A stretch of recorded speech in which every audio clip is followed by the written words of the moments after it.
হজ ভঙ্গের কারণ কি দয়া করে জানাবেন, খুবই দরকারি একটা প্রশ্ন। এমন কিছু আছে কিনা যেটা এগুলো হজ ভেঙে যায়? উত্তর হলো দুইটা জিনিস আছে, যে দুইটা জিনিসের কারণে হজ টোটালি ভেঙে যাবে। নাম্বার এক, স্ত্রী সহবাস এহরামরত অবস্থায় যদি করে তাহলে হজ ভেঙে যাবে।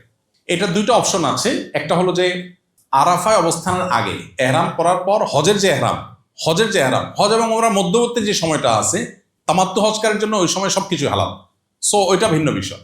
কিন্তু হজের এহরামের পর থেকে আরাফাতের ময়দান অবস্থান এর মধ্যবর্তী সময় যদি হয় তাহলে সেক্ষেত্রে তার জন্য ওট দম হিসাবে দিতে হবে এবং এই হজ তাকে আবার করতে হবে।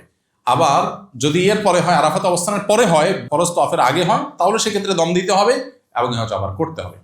আর আরেকটা কারণ হতে পারে হজ ভঙ্গের, সেটা হলো আরাফায় অবস্থান করলো না, কেউ আরাফায় অবস্থানই করলো না, তাহলে তার হজ হবে না, এই হজটাকে আবার করতে হবে। হজের সময় এহরাম বেঁধে মিনায় তাঁবু থেকে বের হয়ে আরাফায় যে গোসল করতে চাইলে এহরাম খুলে ফেলা যাবে কিনা? ভালো একটা মাসালা প্রসঙ্গত আছে।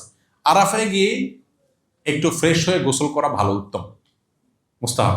বিশেষ করে আপনার অনেক ভিড় থাকে, গরম থাকে, ফ্রেশনেসের জন্য দরকার হয়, কিন্তু সেখানে গোসলের ভালো কোনো ব্যবস্থাপনা নাই। শুধু টেপ আছে, কিছু বালতি বা টুকটাক কিছু পাবেন বোতল, এগুলো দিয়ে বসে সবার সামনে গোসল করতে হবে। আলাদা ওয়াশরুমের মধ্যে কোনো কোনো জায়গা ক্ষেত্রে গোসল ব্যবস্থা থাকতে পারে, না থাকলে ওই পাইপ দিয়ে করতে হবে।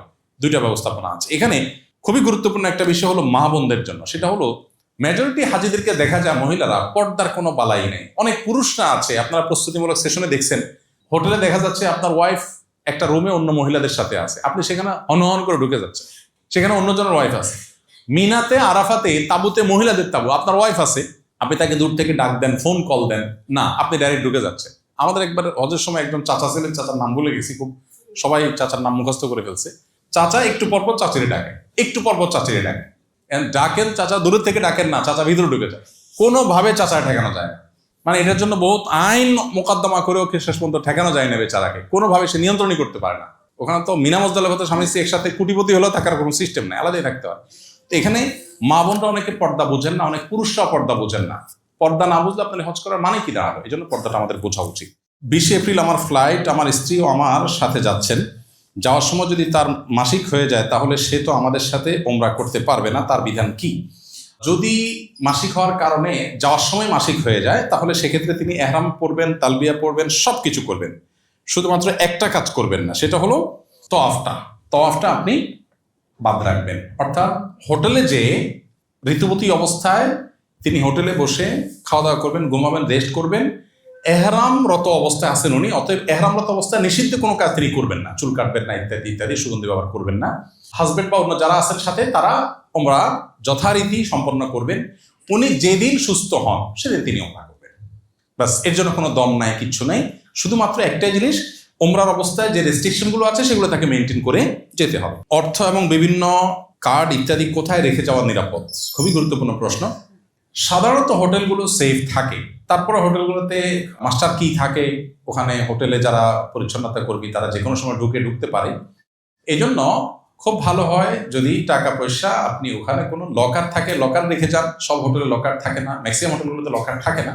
সো সেক্ষেত্রে যেটা হয় যে কার্ড বা টাকা পয়সা এগুলো আপনার সাথেই রাখতে হবে। হোটেল রাখতে পারেন, কিন্তু হোটেলে 100% গ্যারান্টি দেওয়া কঠিন। তবে এটা ঠিক যে সিসি ক্যামেরা যেহেতু আছে, কেউ ঢুকলে বের হলে এটা বের করা সম্ভব। আমাদের দেশের মতো না যে সেখানে কেউ চুরি করে পার পেয়ে যাবে। তবে পাসপোর্ট সাথে রাখার কোনো যুক্তি অন্তত তওয়াফের সময় নাই, কারণ হারাবার ভয় থাকে। পাসপোর্ট হারানোর হ্যাসেল এটা তো আর বলে শেষ করা যাবে না, কারণ আপনাকে আউট পাস নিতে হলে এম্বাসি থেকে অনেক হ্যাসেল নিতে হবে। এই জন্য সব হারা গেল, পাসপোর্টটা যেন না হারায়, এই জন্য পাসপোর্টটা রুমে রেখে যাবেন। রুমে রেখে গেলে পাসপোর্ট হারাবার ভয় নাই। টাকা পয়সাটা রুমে যদি আপনি আপনার লাগেজের মধ্যে রেখে লক করে যেতে পারেন সেটা সবচেয়ে সেফ, লকার না থাকলে। আর না হলে সাথে বেল্টের মধ্যে নিরাপদে নিয়ে যেতে পারলে সেটা আপনার ব্যাপার। এরপরে প্রশ্ন হলো বিমানে ওযু এবং নামাজের নিয়ম কি? খুবই গুরুত্বপূর্ণ একটি প্রশ্ন। বিমানে আমাদের ওযু এবং নামাজ পড়তে হবে নাকি মাফ? পড়তে হবে, কিন্তু বিমানে আমি নামাজ পড়া মানুষ খুব বেশি দেখি না। যে ফ্লাইটগুলো, আমি অবাক হয়েছি যে হজের ফ্লাইটগুলোতে দেখি মেজরিটি মানুষ নামাজ পড়ে না, তারা হজ করতে যাচ্ছে।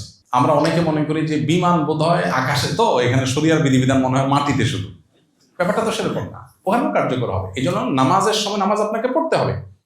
আমি বিমানে তো বটে, এমনকি রেলেও অনেক সময় দেখি নামাজি মানুষ বসে আছে, নামাজের সময় চলে আসছে। কি অদ্ভুত ব্যাপার ভাই, নামাজ নেই?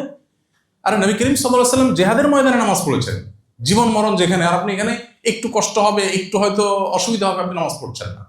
এখন প্রশ্নটা কিভাবে করবেন? বিমানের সাধারণত টয়লেটগুলোতে ওযু করার মতো খুব ভালো ব্যবস্থা থাকে না, এবং বিমানের ক্যাপ্টেনরা বিভিন্ন সময় আমাদেরকে রিকোয়েস্ট করেন ব্যক্তিগতভাবে, ভাই আপনারা মানুষজনকে বলেন যে তারা যেন তায়াম্মুমের মাঠে নিয়ে আসে, বিমানের মধ্যে টয়লেটে যেন ওযু করার চেষ্টা না করে, কারণ এখানে নিচে অনেক কেবল টেবল থাকে, ফলে অনেক বেশি পানি টানি পড়ে ফেললে এটা আমাদের সিকিউরিটি ইস্যু তৈরি হতে পারে। এটা তাদের বক্তব্য। আর বাস্তবতাও তাই যে বিমানের মধ্যে ওযু করা সহজ বিষয় না। আমাদের মতো ইয়াং হলে অনেক সতর্কতার সাথে করা সম্ভব। আমি দেখেছি, আমি ওযু করলে নিচে অল্প কয়েক ফোঁটা পানি পড়ে, সেটা আবার টিস্যু দিয়ে আমি নিজ দায়িত্বে একদম ক্লিন করে আমি রেখে যাই। এটা আমি করতে পারি, বাট এটা সবাই পারবেন না, একজন বৃদ্ধ মানুষ পারবেন না, কারণ ওখানে ছোট্ট যে বেসিনটা আছে ওখানে আসলে কুলি করতে গেলে সাইডে পানি ভরে যাবে। আবার পাও ধোয়া তো কঠিন, এখন পাও আমি তো অনেক উপর উঠাতে পারি, এখন বৃদ্ধ মানুষ তিনি তো পারবেন না। আবার অনেক সময় দেখা যায় যে ওখানে ছোট যে কাপ থাকে ওগুলো থেকে নিয়ে আপনার কোমরের উপরে সুন্দর উপরে ধরে পাও ধুইতে পারি আমি, একজন বৃদ্ধ মানুষ করতে গেলে তো পড়ে যাবে, ছোট একটা জায়গা। তো এই জন্য যাদের জন্য ওখানে তায়াম্মুম করার কোনো ওয়ে নাই, তাদের জন্য কয়েকটা অপশন। নাম্বার 1, ফ্লাই করার 1-2 ঘন্টার মধ্যে নামাজের ওয়াক্ত হবে, তাহলে সেক্ষেত্রে আপনি ওযু করে উঠেন এবং ওযুটা ধরে রাখেন, নামাজটা পড়ে ফেলেন। নাম্বার 2 অপশন, ফ্লাই করার পরেও নামাজের সময় থাকবে, তাহলে ফ্লাই করার পর আপনি এয়ারপোর্টে গিয়ে সব কিছুর আগে নামাজটা পড়েন। ওকে। অপশন নাম্বার 3, শুরুতে যে 1-2 ঘন্টা ওযু ধরে রাখার মতো সময় না, বরং 3-4 ঘন্টা পরে নামাজের ওয়াক্ত হবে, এতক্ষণ আমি ওযু ধরে রাখতে পারবো না, আবার নামার পরে টাইম থাকবে না। এটা হলো 3 নম্বর অপশন। এরকম যদি হয় তাহলে সেক্ষেত্রে আপনি বিমানের মধ্যেই আপনাকে নামাজ পড়তে হবে। মক্কা মদিনা, মিনা, আরাফাত, মুজদালিফায় নামাজ কসর হবে কিনা? যদি আপনি শর্ট প্যাকেজের হাজি হন, মক্কায় 7-8 দিন 9 দিন থাকেন, তাহলে তো আপনার কসর হবেই, আপনি মুসাফির সেই হিসাবে। আর এর বাইরে কসর হবে কিনা এটা নিয়ে ওলামাদের 2টা মত আছে। একদল ওলামাদের মত হলো যে হজের অংশ হিসাবে মিনা, মুজদালিফা, আরাফা সকল নামাজ কসর হবে হজের অংশ হিসাবে, কারণ নবী সাল্লাল্লাহু আলাইহি ওয়াসাল্লাম এখানে কসর করেছে। আর অন্য ওলামাদের কথা হলো যে নবী সাল্লাল্লাহু আলাইহি ওয়াসাল্লাম মুসাফির ছিলেন সেই হিসাবে কসর করেছেন, অতএব এটা পার্ট অফ হজ না, বিধায় যারা ফুল প্যাকেজের হাজি, মক্কায় 15 দিন থাকার নিয়ত আছে, তারা এখানে কসর করবে না, তারা পুরো নামাজ পড়বে। তো এটা নিয়ে ওই যে তাবুগুলোতে ইখতিলাফ হয়, মত পার্থক্য হয়, সেজন্য আমরা বলি যারা কসর পড়বেন, কেউ একজন নামাজ পড়ালেন 2 রাকাত নামাজের পরে, যিনি পুরো নামাজ পড়তে চান সালাম ফেরানোর পরে তিনি 2 রাকাত প্লাস করে ফেলেন, না শেষ হয়ে গেল। আলাদা করে এটার জন্য গন্ডগোল ফাসাদ বা আলাদা গ্রুপিং করার দরকার নেই। দুর্ভাগ্যজনক হলো আমাদের বাংলাদেশিদের তাবুগুলোতে শুধুমাত্র এগুলো নিয়ে গ্রুপিং হয়, আমরা গ্রুপিং অ্যাভয়েড করব। মুসাফির বা শর্ট প্যাকেজের হাজি বা যিনি 2 রাকাত নামাজ পড়ার মতটাকে উপর আমল করেন, তিনি ইমামতি করলেন, তার পিছনে বাকি যারা আছেন যদি কেউ এক্সট্রা 2 রাকাত পড়তে চান সালাম ফেরানোর পরে প্লাস করলেন। বিষয় হলো যে একদল আমাদের মতে মিনা, মুজদালিফা, আরাফার নামাজগুলো হলো পার্ট অফ হজ হিসাবে সব কসর, কারণ নবী সাল্লাল্লাহু আলাইহি ওয়াসাল্লাম কসর করেছেন, শেষ, দ্যাটস ইট। হানাফি ফকিহগণ, ফুকাহে কেরাম এবং অন্য ফকিহের মতে যদি আপনি মুসাফির না হন, 15 দিন বেশি থাকেন, তাহলে সেক্ষেত্রে আপনি ফুল নামাজ পড়বেন, না হলে আপনি কসর পড়বেন। তো আমি কসর পড়ি, আমি সাধারণত কসর পড়ি। আমি বলি যারা পুরো পড়তে চান তারা পরে 2 রাকাত প্লাস করে নেন, শেষ।